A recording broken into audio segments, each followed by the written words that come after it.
The Ilias show চ্যানেলে সবাইকে স্বাগতম। আজ আমরা আলোচনা করব বাংলাদেশের বর্তমান ইন্টারনেট সংযোগ পরিস্থিতি নিয়ে। আমাদের দেশে ৪৫ ঘন্টারও বেশি সময় ধরে ইন্টারনেট সংযোগ বিচ্ছিন্ন অবস্থায় রয়েছে। কখন পুনরায় এই সেবা পাবেন তা নিয়ে বিস্তারিত জানব। বাংলাদেশে সব ধরনের ইন্টারনেট সংযোগ বন্ধ রয়েছে। ঢাকা মহাখালীর বিটিআরসি ভবনে ক্ষতিগ্রস্ত ডেটা সেন্টার ও সঞ্চালন লাইন পুনঃসংযোগ ও মেরামত কাজ চলছে। বিটিআরসি চেয়ারম্যান মঈনুদ্দিন আহমেদ মতে এই কাজের অগ্রগতি হচ্ছে, তবে এখনও সেবা পুরোপুরি ফিরিয়ে আনা সম্ভব হয়নি। ইন্টারনেট সংযোগ স্বাভাবিক অবস্থায় ফিরিয়ে অনেক কাজ চলছে। বিটিআরসি জনসংযোগ কর্মকর্তা নূর এ খাজা জানিয়েছেন, এখন পর্যন্ত কাজের বেশ অগ্রগতি হয়েছে, তবে সঞ্চালন লাইনের পাশাপাশি মোবাইল ইন্টারনেট সেবাও বন্ধ রয়েছে।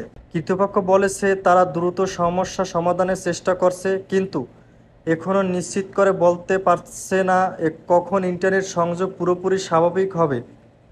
দেশব্যাপী ইন্টারনেট এই পরিস্থিতিতে নাগরিক অনেক সমস্যা মুখোমুখি হতে হচ্ছে। আমরা আশা করি শীঘ্রই এই সমস্যা সমাধান হবে এবং ইন্টারনেট সংযোগ পুনরায় চালু হবে। বেশিরভাগে আমরা যারা দেশের বাইরে প্রবাসে আছি, আমরা কিন্তু ফ্যামিলির সাথে এখনও গত বৃহস্পতিবার থেকে কোনো যোগাযোগ করতে পারতেছি না এই ইন্টারনেট বন্ধ থাকার কারণে। তাই আমাদের প্রবাসীদের উপর চিন্তা করে খুব দ্রুত ইন্টারনেট চালু করার আমরা আশা করি শীঘ্রই এই সমস্যার সমাধান হবে এবং ইন্টারনেট সংযোগ পুনরায় চালু হবে। আমরা সব কিছু তথ্য মিলিয়ে দেখলাম, আগামীকাল 22শে জুলাই মঙ্গলবারে সারা বাংলাদেশের কিছু কিছু জায়গায় এবং সারা বাংলাদেশে ইন্টারনেট দিতে পারে আগামীকাল। আপনারা আমাদের চ্যানেল সাবস্ক্রাইব করুন এবং বেল আইকন ক্লিক করুন, যাতে আমরা যখনই নতুন আপডেট পাবো আপনাদের সাথে শেয়ার করতে পারি। ধন্যবাদ সবাইকে। এই ভিডিওতে দেওয়া সমস্ত তথ্য সাধারণ জনগণের সুবিধার্থে।